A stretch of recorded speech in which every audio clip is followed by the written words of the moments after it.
Roma não matou Cleópatra imediatamente. Primeiro tentou quebrá-la por 10 dias. Imagine um guarda romano parado diante de uma câmara de pedra selada em Alexandria. Do lado de dentro está Cleópatra, rainha do Egito.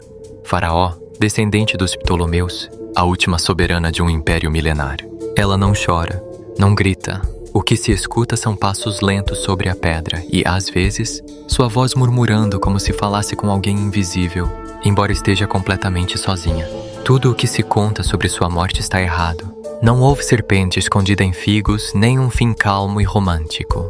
Entre 1º e 12 de agosto de 30 a.C., Roma conduziu uma operação psicológica calculada para destruir sua vontade, antes de permitir que ela morresse. O processo começou quando Marco Antônio, enganado por notícias falsas de que Cleópatra estava morta, caiu sobre a própria espada aos pés do mausoléu que ela havia construído para si mesma, perto do templo de Ísis. Cleópatra havia se barricada dentro do túmulo com suas 2 servas mais fiéis, Iras e Charmian, e com tesouros suficientes para resistir. Quando os homens de Antônio imploraram que ela abrisse as portas, ela se recusou. Abrir significava captura. Em vez disso, baixou cordas de uma janela superior e puxou o corpo moribundo de Antônio para dentro, raspando sangue pelas paredes de pedra.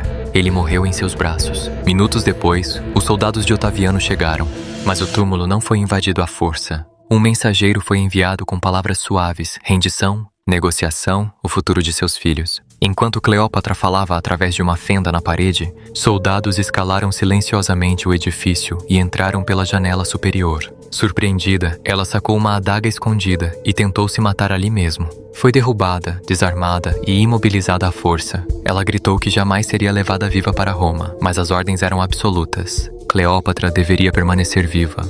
Naquele momento, sua morte foi adiada e sua destruição começou. Cleópatra foi levada ao palácio e trancada em um aposento no 2º andar, escolhido com precisão, uma única porta. Uma janela estreita demais para fuga e guardas dia e noite. Nenhuma lâmina, nenhum veneno. Suas roupas e cabelos eram revistados diariamente, mas o confinamento físico era apenas a superfície do plano.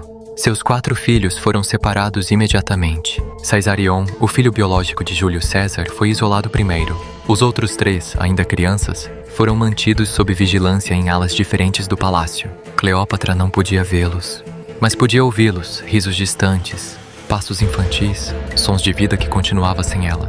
Era intencional. No dia seguinte, Otaviano enviou a mensagem com precisão cruel. Os filhos estavam seguros, mas seus destinos dependiam inteiramente da cooperação da mãe. Caso Cleópatra morresse, ninguém poderia garantir a vida de Caesarion. A armadilha estava montada. A dignidade exigia a morte. A maternidade exigia sobrevivência. Então vieram os arquitetos. Entravam com cordas de medição, tábuas de cera e olhares clínicos. Mediam sua altura, ombros, postura. Quando ela perguntou o motivo, a resposta foi direta. Preparavam sua apresentação no triunfo romano. Cleópatra não era mais rainha nem prisioneira. Tornara-se um objeto em planejamento, uma peça de propaganda. A cada dia, ela pedia para ver seus filhos. A resposta nunca mudava, apenas quando confirmasse cooperação. Isolada das servas, privada de qualquer conselho, Cleópatra foi forçada a viver dentro de um dilema impossível. Viver significava humilhação pública. Morrer significava condenar os próprios filhos. Roma havia transformado o amor materno em arma. No 8º dia, Otaviano entrou pessoalmente no aposento. Não havia gritos nem ameaças, apenas calma e controle absoluto. Ele ofereceu um acordo cuidadosamente elaborado. Cleópatra marcharia em Roma sem correntes, com certa dignidade preservada, e em troca seus filhos viveriam, até Caesarion.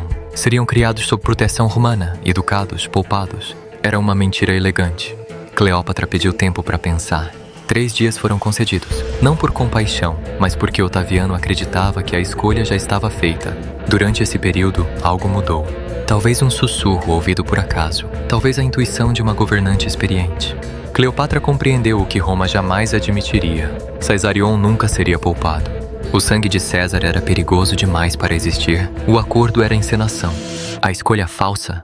No dia 11 de agosto, Cleópatra pediu permissão para visitar o túmulo de Antônio antes da viagem a Roma. O pedido foi aceito sob pesada escolta. Ali, entre oferendas e silêncio, ela recuperou discretamente um pequeno frasco de veneno escondido, dias antes dentro da estrutura do túmulo. Ao retornar ao aposento, pediu figos. Os guardas inspecionaram tudo com cuidado.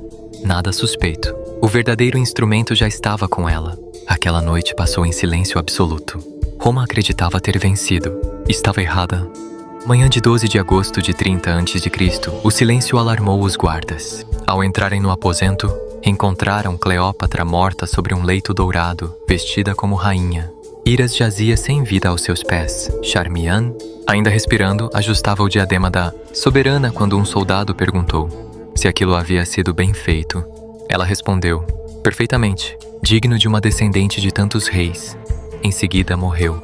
Cleópatra tinha 39 anos. Otaviano venceu, mas não completamente. Ele queria Cleópatra viva, desfilada em Roma como prova da derrota do Oriente. Ela lhe negou isso. No triunfo, apenas uma efígie foi exibida. O verdadeiro corpo jamais se submeteu ao espetáculo. Semanas depois, Caesarion foi capturado e executado no deserto. O Egito tornou-se província romana. Os filhos restantes foram absorvidos pelo Império. Roma levou tudo: terras, ouro, narrativa. Tudo menos a escolha final.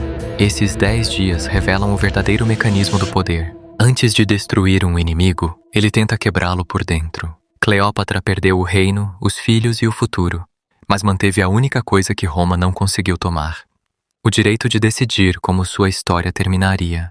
Ela não morreu como Roma planejou, e por isso nunca foi totalmente conquistada.